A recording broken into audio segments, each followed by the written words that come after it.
வணக்கம். நீலமலை தொலைக்காட்சியின் நகர்வளப் பகுதி செய்திகளை வாசிப்பது மலைகளின் அரசி உங்கள் நீலமலை அன்பில். இன்றைய நகர்வளப் பகுதியில் நாம் காணவிருப்பது, உழைக்கும் மனம் இருந்தால், உழைக்க வேண்டும் என்று எண்ணம் இருந்தால், உடலில் உறுதி இருந்தால் எப்படி வேண்டுமையானாலும் உழைத்து வாழலாம் என்பதற்கு இருவரை உதாரணமாக இன்றைய நீலமலை தொலைக்காட்சி நகர்வளப் பகுதிக்கு நமது செய்தியாளர் ஆசா அமீத் அவர்களும் நமது செய்தியாளர் ஒளிப்பதிவாளர் எடிட்டர் திரு பிரசாத் அவர்கள் 2 செய்தியை தந்திருக்கிறார்.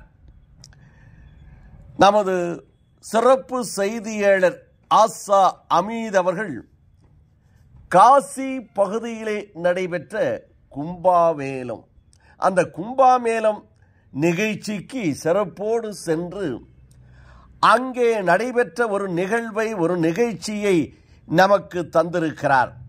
உழைக்கின்ற எண்ணம் இவருக்கு இருக்கிறது பாருங்கள். இவர் உழைத்து வாழ வேண்டும், அந்த உழைப்பின் மூலமாக ஊதியத்தை திரட்ட வேண்டும், கையிலே காசை சம்பாதிக்க வேண்டும் என்ற துணிவும் அறிவும் ஆற்றலும் இவரிடம் இருக்கிறது. அந்த காசி கும்பாமேளத்திலே அந்த குளிக்கின்ற போது அந்த மக்கள் பக்தியோடும் பரவசத்தோடும் தங்களிடம் இருக்கின்ற நாணயங்களிலே அந்த ஆற்றிலே குளிக்கின்ற போது புனித கங்கை நதியிலே வீசுவார்கள். இது காலகாலமாக நடந்து வருகின்ற ஒரு வழக்கமாகவும் ஒரு செயலாகவும் இருக்கிறது. அந்த கங்கை நதியிலே குளிக்கின்ற போது இந்த காசுகளை வீசிவிட்டு குளித்தால் மோட்சம் கிடைக்கும், புண்ணியம் கிடைக்கும், வாழ்வில் எல்லா வளங்களும் கிடைக்கும் என்ற நம்பிக்கையின் அடிப்படையிலே மக்கள் குளிக்கின்ற போது தங்களிடம் இருக்கின்ற கை நிறைய காசுகளை அள்ளி அந்த கங்கை நதியிலே வீசிவிட்டு குளிப்பார்கள். இதை தனக்கு சாதகமாக இந்த மொரோஜா என்ற மனிதர் தன்னுடைய குடும்பத்தையும் பிள்ளைகளையும் மனைவியும் காப்பாற்றுவதற்காக ஒரு கயிறு, ஒரு இரும்பு, அந்த இரும்பிலே சில மேக்னட்டுகள் வைத்து அது கடலிலே அந்த கங்கை நதியிலே வீசுகிறார். வீசுகின்ற போது அந்த மேக்னட் உதவியின் காரணமாக அங்கே கிடக்கின்ற நாணயங்கள் எல்லாம் அதில் கிடைத்து விடுகிறது.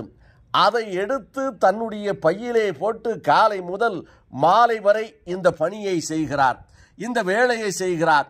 இதன் மூலமாக ஒரு நாளைக்கு 4000, 5000, 10,000, 20,000 கூட கிடைக்கும் என்று அவர் தெரிவித்திருக்கிறார். இப்படி உழைத்து வாழ வேண்டும் என்ற எண்ணம் இருக்கின்றவர்கள் எப்படி வேண்டுமையானாலும் பிழைத்துக் கொள்ளுவார்கள் என்ற ஒரு செய்தியை நமது சிறப்பு செய்தியாளர் ஆசா அமீத் அவர்கள் கங்கை நதிக்கரை பகுதியிலே கும்பா மேளத்தின் நடைபெறுகின்ற அந்த நிகழ்ச்சியிலே தந்திருக்கிறார். இதை போல இங்கே நமது செய்தியாளர் பிரசாத் அவர்கள் மஸ்னகுடி பகுதியிலே நடைபெற்ற ஒரு நிகழ்வை நமக்கு தந்திருக்கிறார். உழைக்கின்ற எண்ணம் இந்த அம்மாவுக்கு உண்டு. கையேந்தாமல், யாரிடத்திலும் போய் உதவி கேட்காமல், உடலில் வலிமை இருக்கிறது, உடலில் தெம்பு இருக்கிறது, உள்ளத்தில் உழைக்க வேண்டும் என்ற உன்னத எண்ணம் இருக்கிறது என்று சுத்தியை கையிலே எடுத்திருக்கிறார். சம்டி என்று சொல்லுவார்கள் இதை. சம்டியை கையிலே எடுத்து பாறாங்கல்லை பிளந்து வைத்திருப்பதை அதை தேவையான சைஸாக உடைக்கின்றார். பாருங்கள் எப்படி உழைப்பு! அடடடடடடா! இந்த உழைப்பை பார்க்கின்ற போது மங்கையர்கள் சும்மா இல்லை. மங்கையர்களுக்கு மனம் இருக்கும், ஏனால் அவர்கள் மாபெரும் வீரர்களாகலாம், அவர்கள் மாபெரும் உழைப்பாளர்களாகலாம், அவர்கள் மாபெரும் பாறையை உடைக்கின்ற ஒரு கரமாகலாம் என்பதை தன்னுடைய குடும்பத்தையும் பிள்ளைகளையும் பெற்றோர்களையும் காப்பாற்ற வேண்டும் என்ற எண்ணம் இந்த அம்மையாருக்கு, இந்த பெண்ணுக்கு நிறைந்திருக்கிறது.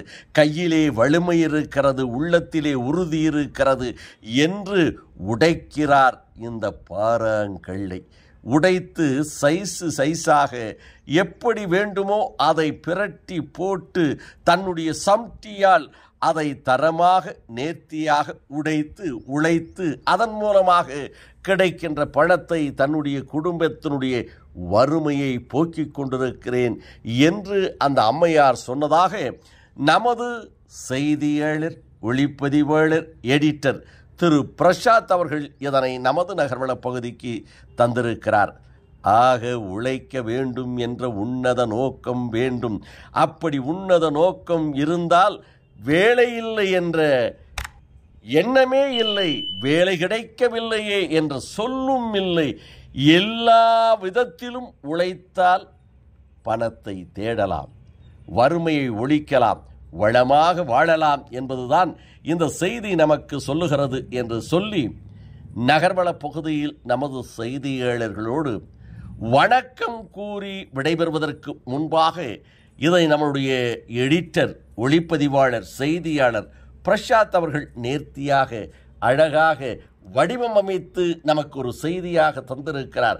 அவருக்கு ஒரு பாராட்டை தெரிவித்து நகர்வளத்தில் வணக்கம் கூறி விடைபெறுவதற்கு முன்பாக இதுபோன்ற செய்தியை உங்கள் நீலமலை தொலைக்காட்சியிலும் உங்கள் நீலமலை தொலைக்காட்சி யூடியூபிலும் பார்த்து மகிழுங்கள் என்று தெரிவித்து, எந்த நேரத்திலும் பார்ப்பதற்கு யூடியூப்பில் நீங்கள் இதுவரை அங்கத்தினராக மாறாமல் இருக்கிறீர்களா?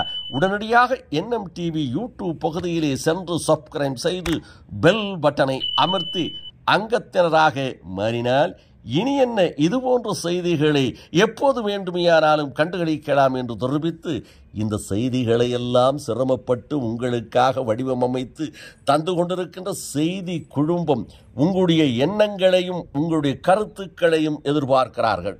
நாங்கள் செய்த இந்த செய்திகள் சிறப்பாக இருக்கிறதா அல்லது இதற்கு குறைபாடுகள் இருக்கிறதா என்று யூடியூப் பகுதியிலே சென்று சப்ஸ்கிரைப் செய்யுங்கள் என்று தெரிவித்து நகர்வள பகுதியில் வணக்கம் கூறி விடைபெறுவது என்றென்றும் உங்கள் நீலமலை அன்பில்.